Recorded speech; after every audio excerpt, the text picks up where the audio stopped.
Hey everyone, today I would like to show you 6 different methods on how to fast grow Sugarcane or to zero-tick Sugarcane in the latest 1.16 Nether update beta. So there is the common misconception that zero-tick is patched in Minecraft Bedrock 1.16, and that is not correct. It is only in Java edition, and there is a quote-unquote parity change that got brought to the Bedrock edition that moving blocks lose their waterlogged status, which is not that much of a parity change, but I won't really go into detail with that. But yeah, that does break some zero-tick Sugarcane farms, but most zero-tick Sugarcane farms still work, and the other zero-tick farms definitely do still work. So I'm going to show you 6 different methods that work for Sugarcane in 1.16. Some of them are mine, some of them are not, and I will give all credits. But before any of that, let me explain to you how the Sugarcane plant actually grows under normal conditions and how it works and why it works. So, in normal conditions, a Sugarcane plant would grow from the random tick speed variable. So that is a game rule that you can find in the world settings. It says random tick speed, and this random tick speed decides how often per tick a block is going to get ticked, or rather get an update. And the higher the number, the higher is a chance that one specific block is going to get a random tick. And what happens when Sugarcane gets random ticked is that it will advance in growth stage, which means that eventually it will grow one block taller. Next up, what you also need to know is that Sugarcane plants, along with most other plants, have a requirement to exist. So for Sugarcane, for example, is that it needs to have a valid block below it, so that would be sand, dirt, or some other blocks, and it needs to have water. And for example, bamboo, it only needs a block below it, so it works similarly, but as you can see, it only needs a block below it, it doesn't need any water around it. So the 2 requirements for Sugarcane are a block below it and water adjacent to the block on which it sits. So now how does this zero-tick work that you see all over the internet and all kinds of farms? So what will happen is that every one of those plants, they will check every game tick. So you know what a game tick is? The game basically works in game ticks. There's 20 game ticks per second, and every game tick a specific event can happen. So every game tick, these plants will check if they still have their requirements, which would be the sand or the block below it and the water adjacent to it for the Sugarcane. And if all of its requirements are still there, then all is well, the plant will not break. However, if you remove one of the requirements, so for example that would be you either remove the water or you remove the block below it. So if I just remove this water, as you can see, the Sugarcane will break once all of the water is gone. And yeah, the plant will simply break, and that is because, as I already said, the plant will check every game tick if all of its living conditions are still met. And if they are not met, well, it will break. But what you need to know is that the plant will only break the next game tick. It will not instantly break, it will only break in the next game tick. And that is what we are abusing for zero-tick farms. So what happens with the zero-tick farms that we build is that we essentially trick the game into thinking it got a random tick. If in the next game tick one of the living conditions are gone, well, it will break. However, what we can do, and there is different methods for it, is that we can restore the requirements that were lost or the living conditions in the next game tick. And that is where the name zero-tick comes from. It is removing and returning a living condition in the same game tick, and that's why zero-tick. And by returning the living condition in the next game tick, we essentially trick the plant into thinking it got a random tick update, and that will make it advance a growth stage. And that is how all zero-tick farms work, including all of these methods that I'm going to show you. Alright then, let's get started with the first of the 6 methods. This right here is a zero-tick Sugarcane farm that uses falling sand. Now, if you don't know what the falling sand method is, this is a mechanic that I first discovered individually, and I am actually quite proud of that. And then Only21 and InedibleBean developed an improved version, and something that is a lot more stable than what I had come up with. And yeah, it works pretty great. So the basic idea is that we start making the sand fall, and as you know, when sand falls, it enters entity state because it becomes a falling block. And what we're doing here is that we have this column right here, and we give the sand just enough time to start falling, but it returns to block state in the same tick. So basically the living conditions for this sugarcane plant right here become invalid, but valid again in the same tick, and that means that in the next game tick it will still have the breaking update scheduled, but since all the living conditions are there, it will effectively grow the sugarcane, and that is what happens here. So you can't really see it, but this sand block right here is entering entity state and returning to block state in the same tick, and that is what makes these falling sand farms work. And this does indeed also work for kelp, it works for sugarcane, it works for bamboo, cactus, and yeah, also mushrooms, pretty much anything that can sit on sand or gravel. Of course, you can scale this farm up as well, so right here I have a version using 8 plants, and it does indeed work the same. Everything will grow, and then it will get broken once it actually grows. And there we go, all gets collected down in that chest, which is pretty good. Now every one of those methods has a downside, and I'm going to describe them. So for this one, the obvious downside is that this is not a very stable concept. So while it does work well enough on camera and in testing worlds and all that, it might break in new worlds in realistic scenarios, because there are different factors that weigh into what could break these types of falling sand farms. And of course we are literally turning this into falling sand and back into solid sand, so that is something to keep in mind. And if you do unload it, which means going far away, or if you exit the game while it is still running, it will inevitably break, and that of course is something you don't really want, so you have to keep that in mind.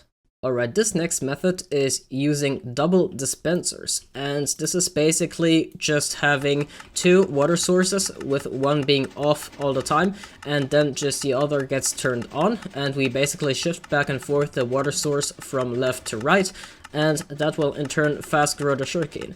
And this is because we are removing a requirement and bringing it back in the same tick, but just in the different spot. And because the sugarcane needs water to survive, that is another living condition aside from the block below it, we can do that. And we cannot use this method on plants other than sugarcane though. And I have this also scaled up. So right here, as you can see, and it is quite very loud. Let me just turn down the game sound. So we just have observers that are pulsing all dispensers every 4 game ticks. And as you can see, it is actually quite slow, but you do see that the water is flashing back and forth, and that is what makes this sugarcane grow. This method is actually something I came up with way back in 1.13 when the original single piston farms were broken, and I didn't really make a video on it because the double piston farms and the pushing back waterlogged block farms ended up being a lot more convenient. And Only21 has also more recently made a video utilizing this, and what he basically did is that instead of having basically observers that are pulsing in the middle, he just had some blocks being pushed back and forth, and he had just had smart pistons, and under those blocks he had torches facing up. So that basically means that once the blocks would get pushed, they would of course unpower the dispensers, because well, the moving blocks do not power blocks through them. And well, that would in turn end up pulsing the dispensers. And that is a lot slower, of course, than this right here, because this is just pulsing the dispensers at a 4 game ticks interval. And well, actually it is not a lot slower, but it still is slower than this, although it's a little less expensive than this right here, because you have observers and you have pistons and all that. So now the downsides for this method right here is of course that the dispensers are very expensive, and especially all the buckets that are in it. So if you're doing a single one, then it is still okay, but this method of fast growing sugarcane does not scale well at all. So it is very expensive, and what you also have to consider is that the sugarcane grows very slowly in this method. So other methods will grow the sugarcane a lot faster, and this one does it quite slow, which is a little sad, but well, that's just the way how it is. And that's why I would overall not recommend this method right here, but I think it is still more stable than the sand method, so that's something you can take into consideration. So this next method is something similar to the double piston farms that we had in 1.13, but not quite, because something changed, and that is something that we have to take into consideration. And that is that when pistons push into water, it will not flow back into the piston head, and that is something that was also used in 1.12 and 1.14 style zero-tick shuriken farms, so those designs don't work anymore. But rejoice, this one does indeed work. And what happens here is that we alternate these, but we don't run it on an 8 game tick clock, because what we need to do is to let the water flow back on one of the two pistons to reset the cycles. As you can see, those two repeaters on 2 redstone ticks would be an 8 game tick clock, and this added repeater right here makes it a 10 game tick clock. So what we basically need to do is run these two pistons on a 10 game tick clock, but have them on a 4 game tick offset, and that will fast grow the sugarcane. Now the downside with this farm right here is that you cannot really scale it up well, and it is actually quite unstable. The reason for that is that during this refractory period of 4 game ticks, the water does actually need to flow back, and if it does not flow back, then well, it will break. And the flowing back of the water can actually be affected by how many of these pistons push into all the water sources in the same chunk, and that does indeed affect it, and that's why you cannot really scale it up all that well. And well, if you are in a normal world and not in a testing world where there is literally just glass, or I guess emptiness and void and air, then there will be other factors that will probably also break this style of farm. But this does theoretically work, so that is something you can take into consideration. Now this one is probably the coolest of them all, and that is something that is an adaptation of a previous method that I had for really fast growing the sugarcane, and this is that we are pushing back and forth frosted ice at a delay of 2 game ticks. And well, we are pushing them back and forth at a cycle of 8 game ticks, and we'll basically just max piston speed, but both sides are offset by 2 game ticks or 1 redstone tick. And this grows the sugarcane extremely fast. As far as I know, this is the fastest method of growing sugarcane in 1.16 and 1.14 and whatnot. And I'm saying that this is an adaptation of a previous design of mine, because I had something a while back. I even made a video on it for a bone meal farm that is exactly the same as this, but instead of using frosted ice, you would be using waterlogged slabs or any waterlogged block. And the reason why waterlogged blocks do not work anymore in the 1.16 update is because they lose their waterlogged state now in the latest update, and that was a supposed parity change, and yeah, that's why we have to resort to frosted ice now. I do have to thank a person on my Discord called MaxSilver for telling me about this, so that you can use frosted ice for this method, and well, this is actually pretty cool. But this farm, of course, has quite a few downsides, and the first one, of course, is that it's frosted ice, so that means that you have to keep it dark. So frosted ice will not melt if it's light level 11, and daylight is light level 15, of course, so that means we have to have a roof that goes 4 blocks out, so that is block 0, then we have block 1, 2, 3, 4, and then we can have the daylight, and same right here, 0, 1, 2, 3, 4, and yeah, so that is quite unfortunate. That also means that you cannot have any light sources that close either, because they will also light up the frosted ice and will melt it. So to keep in mind that you cannot have any light blocks or light sources closer than 4 blocks to any of those frosted ice, and you of course need to account that these will extend, so that means right here you need 5 blocks of space between any light source, and yeah, that's just something that you need to take into consideration. And the second downside, of course, is that you have to acquire Frostwalker boots, and Frostwalker is not an easy enchant to get, and by the time you have Frostwalker, you could have probably already built one of these other farms and gained a significant amount that you don't really need to build this one anymore. But yeah, it's just cool to know that this one exists. I think that it is a high-end alternative to all of those farms, and it is definitely by far the fastest. I think that it produces around 2,100 per hour per plant, and that is something actually really great. And yeah, So the fifth one, and something that we have known about quite a while already, is a Simtick farm. So this right here is making use of the simulation distance of the world. You may not know, but there are chunks that are called simulated. As you can see right here, it says simulation distance. And that basically means how far out from the player chunks will be simulated. And simulated means that certain actions happen inside of those chunks. And when, for example, a plant is outside of those simulated chunks, then it will not check for requirements. And what we can do with this is basically have the Sugarcane be outside of the simulation distance. So as you saw before, or right now, the simulation distance of this world is on 4 chunks. And we can abuse that to have the Sugarcane right outside of the simulation distance. So this is chunk 0, this is 1, 2, 3, 4, and this would be the 5th chunk. So as you can see, this is outside of simulation distance. There's a chunk border right here. And what we're going to do is just move this dirt back and forth. So we have a little clock attached back there, of course. And if we just stand behind the chunk border and flick this lever off, as you can see, it will move back and forth the dirt. But of course, the Sugarcane will not grow because we are not simulating it yet. But if we turn it off, we have let it run enough times, and we go back, as you can see, all of the Sugarcane has grown. And that is called Simtick. That was discovered by 77 Tigers, which is a fellow Tech Rock member. And yeah, there's something cool, something we've used quite a while. And we used this for bamboo before zero-tick bamboo within simulation distance was possible. Now the 6th and last method that we have on this list is pendingTick delaying. And this is something actually quite dangerous, and I would not recommend this to anyone, but this indeed is a potential way to fast grow Sugarcane. So what you need to know is that in a chunk, the game uses so-called pendingTicks to schedule events. And that, for example, is breaking for the Sugarcane plants and also growing.